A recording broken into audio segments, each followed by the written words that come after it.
Bien, veamos ahora un poco de neuroanatomía funcional, donde vamos a hablar de las percepciones de la sensibilidad y algunas vías, las vías más importantes nada más.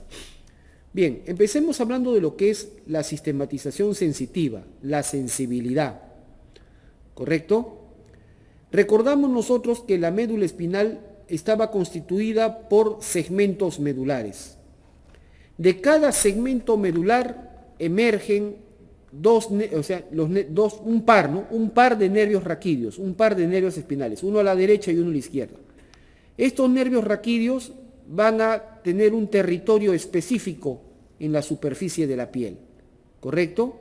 Esa área de piel que está inervada sensitivamente por un par de nervios raquídeos se denomina así, dermatoma. Dermatoma.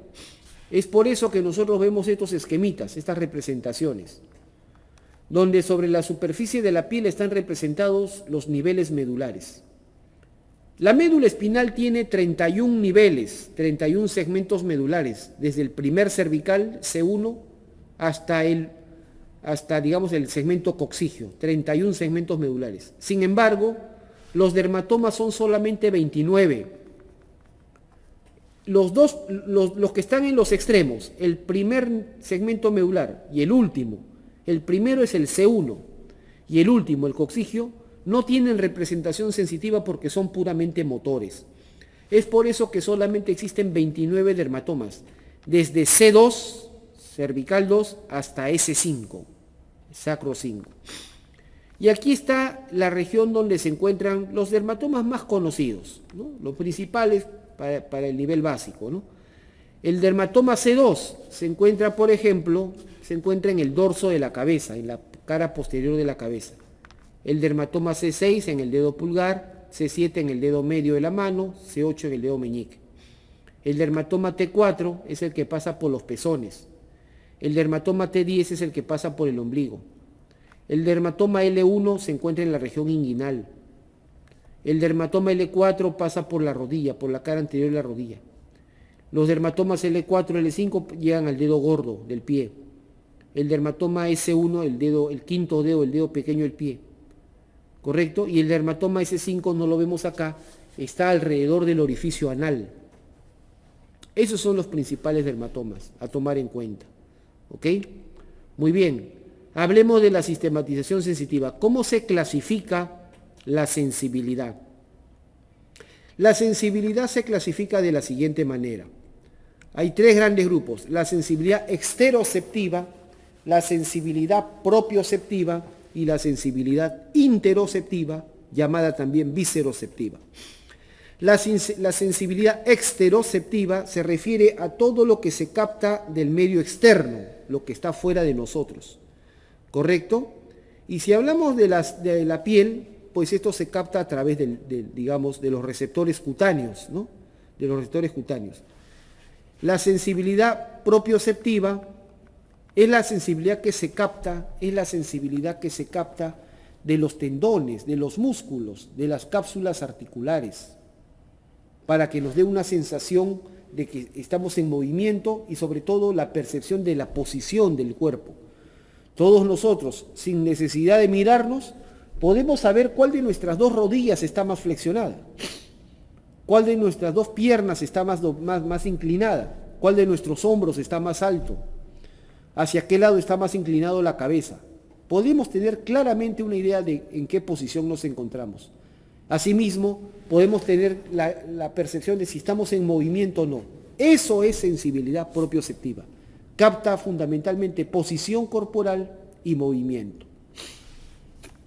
Y la sensibilidad interoceptiva o visceroceptiva, que informa sobre el estado de las vísceras internas. ¿Ok? Bien. La sensibilidad exteroceptiva se subdivide en dos: sensibilidad protopática y sensibilidad epicrítica. Protopática, la raíz proto es primitivo, arcaico, poco evolucionado. Protopática es la sensibilidad más primitiva que tenemos, es la sensibilidad más primitiva, la más antigua que tenemos, ¿correcto? Es la sensibilidad gruesa, no discriminativa, no discrimina. Es sensibilidad que percibe nada más presencia o ausencia de un estímulo. Es una sensibilidad, correcto, superficial. Por su parte, la epicrítica es la sensibilidad fina, discriminativa, más reciente en la evolución, ¿correcto? Y que se encuentra en zonas específicas de la piel, por ejemplo, en los pulpejos de los dedos, en la lengua, en los labios. Es ahí donde se encuentra mayor cantidad de receptores para sensibilidad epicrítica. Por su parte, la sensibilidad propioceptiva se subdivide en dos, consciente e inconsciente. Consciente, pues es la que nos informa sobre posición y movimiento. Tenemos clara conciencia de en qué posición nos encontramos y si estamos o no en movimiento. En cambio, la sensibilidad propioceptiva inconsciente no la percibimos, pero ¿sobre qué nos informa? Nos informa sobre el tono muscular. Es la sensibilidad que mantiene el tono muscular. ¿Correcto? Muy bien.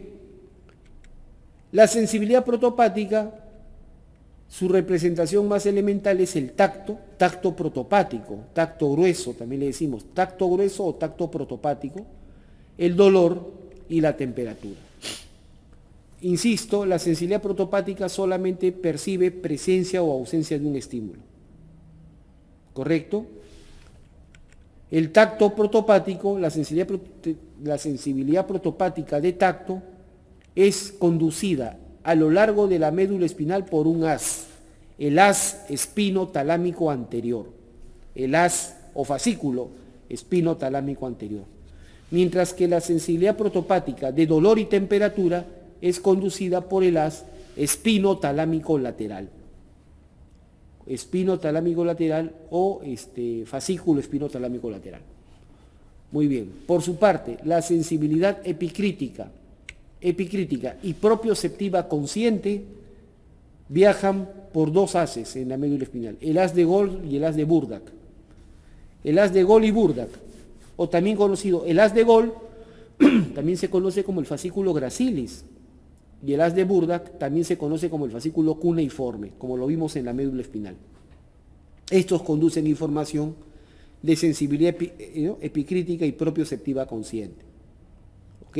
Mientras que por su parte, la sensibilidad propioceptiva inconsciente, la encargada de mantener el tono muscular, viaja por los haces espinocerebelosos. Espino cerebeloso anterior y espino cerebeloso posterior. ¿Ok? Básicamente eso, lo elemental. Aquí estamos, aquí mencionamos esto.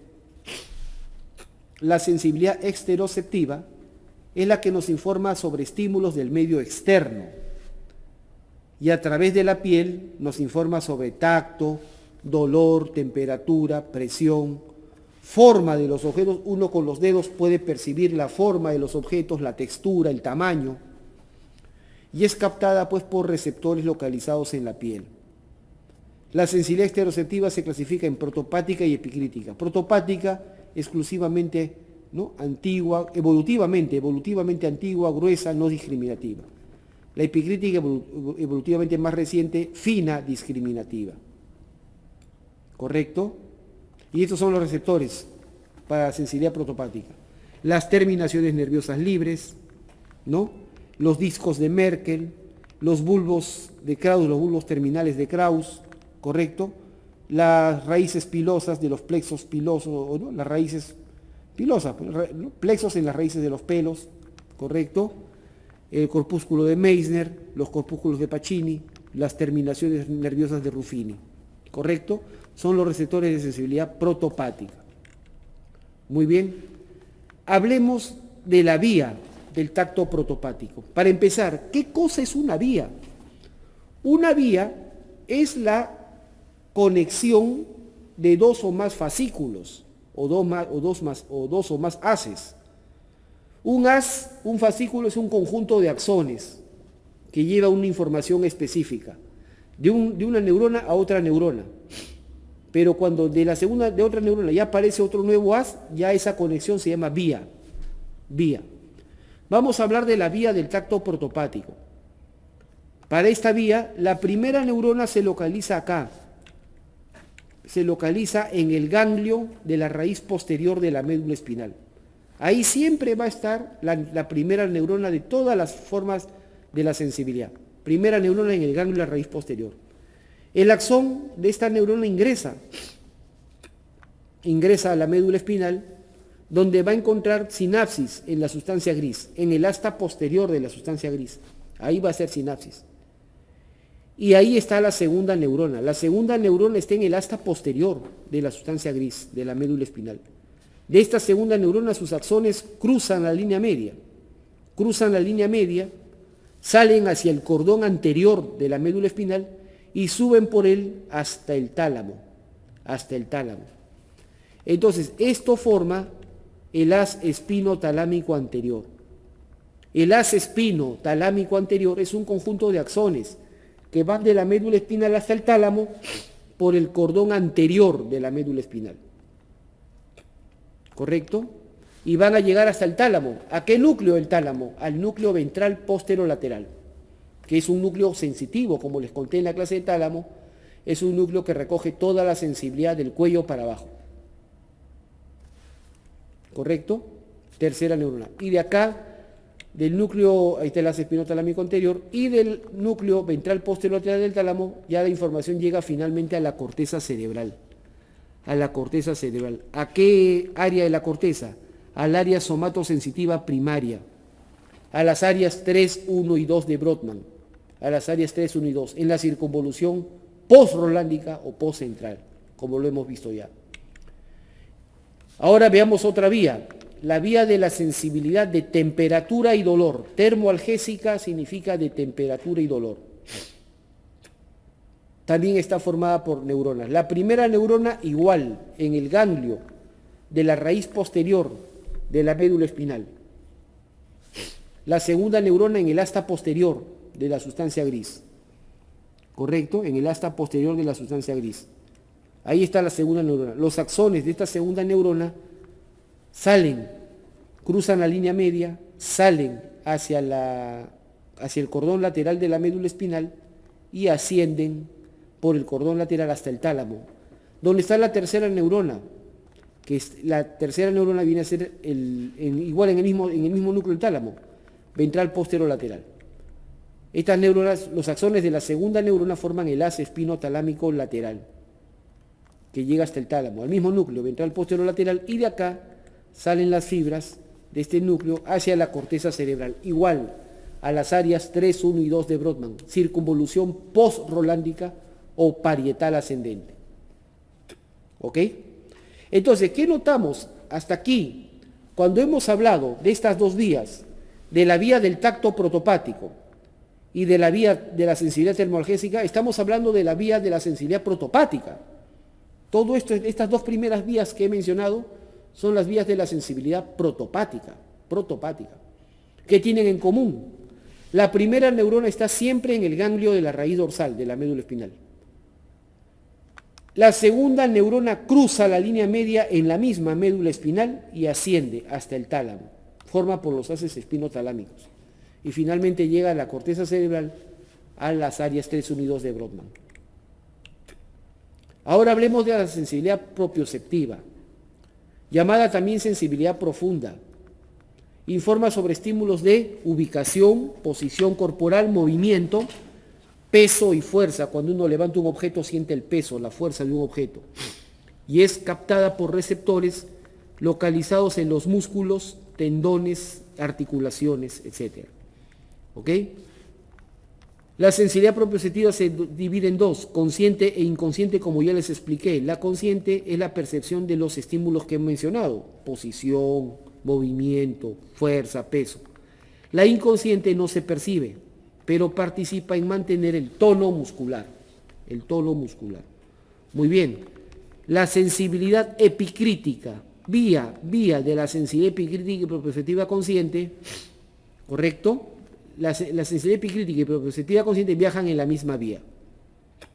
¿Correcto? La primera neurona siempre está en el ganglio de la raíz dorsal. Siempre está ahí la primera neurona. Pero acá hay un detalle. La primera neurona no va a hacer sinapsis en la sustancia gris de la médula espinal, sino que va a subir por el cordón posterior de la médula espinal hasta el bulbo raquídeo. Entonces, este conjunto de axones que sube, estos forman los haces de Golgi-Burdach. Los haces de Golgi-Burdach, ¿correcto? Los axones de la primera neurona sin decusar, o sea, decusar significa cruzar la línea media. Estos no cruzan la línea media, suben por los cordones posteriores formando los haces de Golgi-Burdach.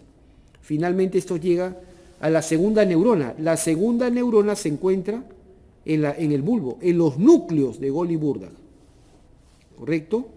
Y los axones de esta segunda neurona, ahí están los haces de Golgi-Burdach, los axones de la segunda neurona cruzan la línea media y ascienden, suben, y forman el llamado lemnisco medial o lemnisco medio, ¿correcto? Pero han cruzado ya la línea media. Acá la decusación ocurre en el bulbo, no ocurre en la médula espinal, en el bulbo, y suben hasta el tálamo.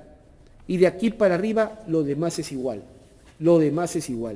Van a llegar al tálamo, al mismo núcleo del tálamo, al núcleo ventral posterolateral. Y de acá se proyecta la neurona hacia la corteza cerebral, a las áreas 3, 1 y 2 de Brodmann, pero, que es el área motora, perdón, el área sensitiva primaria.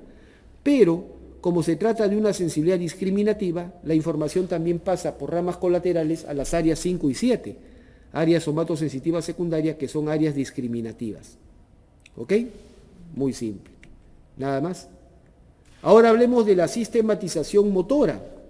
La sistematización motora. Y hablaremos nada más de la motricidad voluntaria. ¿Correcto? Hablaremos nada más de la motricidad voluntaria. La información motora voluntaria, es decir, la orden de ejecutar un movimiento, ¿correcto?, se origina en la corteza cerebral. Especialmente en la circunvolución prerolándica, o frontal ascendente en el área 4 de Brodmann. Especialmente ahí se origina, ¿correcto? Y originándose ahí están las neuronas. Estas neuronas de esta circunvolución frontal ascendente mandan sus axones hacia abajo. Como es una vía motora, va a descender. Manda sus axones hacia abajo, formando el haz córtico espinal o haz piramidal, ¿correcto? Haz piramidal, que se va a ir de la corteza cerebral hasta la médula espinal. Muy bien, simple. Entonces, aquí la primera neurona, que se conoce como motoneurona superior, es una neurona motora, motoneurona superior, se encuentra en la corteza cerebral, en el área motora primaria, área 4, en la circunvolución frontal ascendente o prerolándica. Los axones de esta primera neurona bajan, descienden formando el haz córtico espinal o conocido haz piramidal,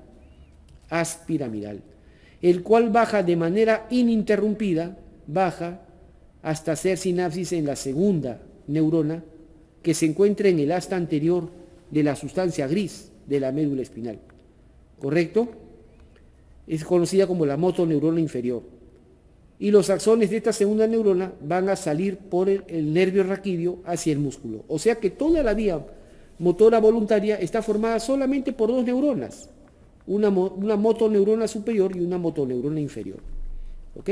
Simple. Muy bien.